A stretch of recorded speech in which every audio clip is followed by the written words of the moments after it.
नमस्कार, स्वागत है आपका निशानेबाज न्यूज पर। आपके साथ मैं हूं मानसी तिवारी।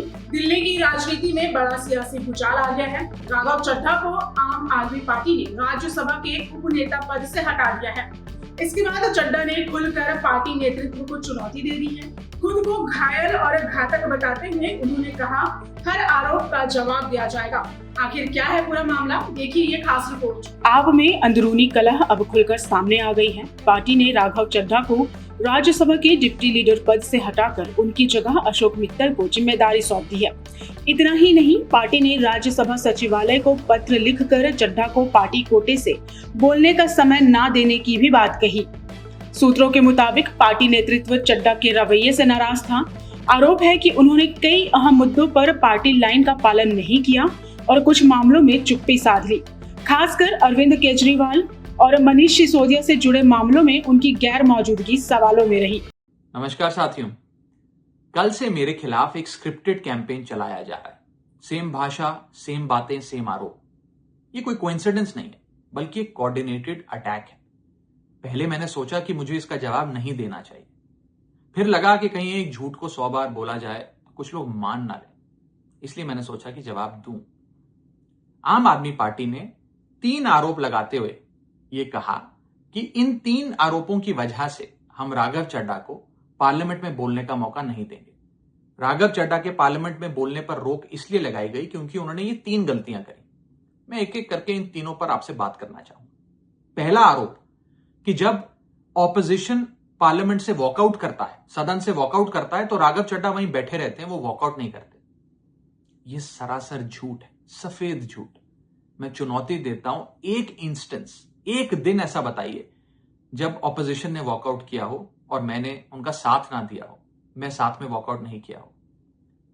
और पार्लियामेंट में तो हर जगह सीसीटीवी कैमरा है, आप सीसीटीवी कैमरा निकाल कर दिखा दीजिए, दूध का दूध और पानी का पानी हो जाएगा।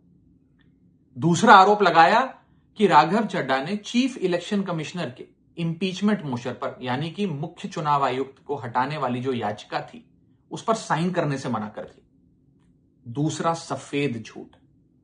ना मुझे आम आदमी पार्टी के किसी भी नेता ने इस मोशन पर साइन करने के लिए कहा, ना औपचारिक तौर पर कहा, ना अनौपचारिक तौर पर कहा।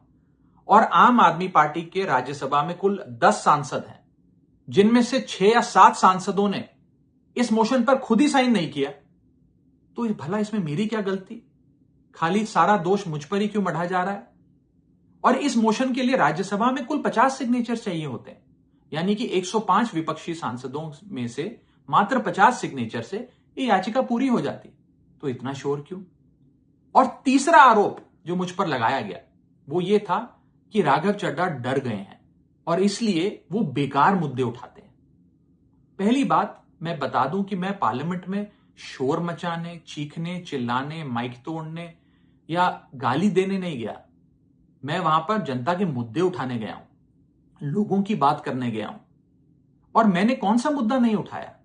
मैंने जीएसटी से लेकर इनकम टैक्स की बात करी, पंजाब के पानी से लेकर दिल्ली की हवा का मुद्दा उठाया, हमारे सरकारी स्कूलों की हालत से लेकर कैसे पब्लिक हेल्थ केयर इंस्टीट्यूशंस को मजबूत किया जाए, इंडियन रेलवेज में जो पैसेंजर्स ट्रैवल करते हैं उनकी समस्याएं रखी, यहां तक कि मेंस्ट्रुअल हेल्थ, एक ऐसा मुद्दा जिसके बारे में लोग बात करने से कतराते हैं, वो बातें तक रखी। बेरोजगारी से लेकर महंगाई तक तमाम मुद्दे उठाए। आप मेरे 4 साल का पार्लियामेंट का ट्रैक रिकॉर्ड उठाकर देख लीजिए।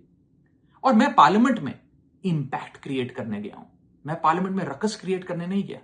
ये टैक्स पेयर के पैसे से जो पार्लियामेंट चलती है, उस टैक्स पेयर के मुद्दे उठाने में पार्लियामेंट में गया हूं। अंत में मैं बस इतना कहना चाहता हूं कि जो लोग आज मुझ पर आरोप लगा रहे हैं, झूठे आरोप लगा रहे हैं, कि हर झूठ को बेनकाब किया जाएगा और हर सवाल का जवाब दिया जाएगा, क्योंकि मैं घायल हूं, इसीलिए घातक हूं। जय हिंद। चड्ढा ने अपने ऊपर लगे 3 बड़े आरोपों को सिरे से खारिज किया है। उन्होंने कहा कि उन्होंने हर वॉकआउट में हिस्सा लिया, किसी प्रस्ताव पर साइन न करने का आरोप भी गलत है और संसद में उन्होंने हमेशा जनता के मुद्दे उठाए हैं। वहीं पार्टी की ओर से इसे सामान्य प्रक्रिया बताया गया।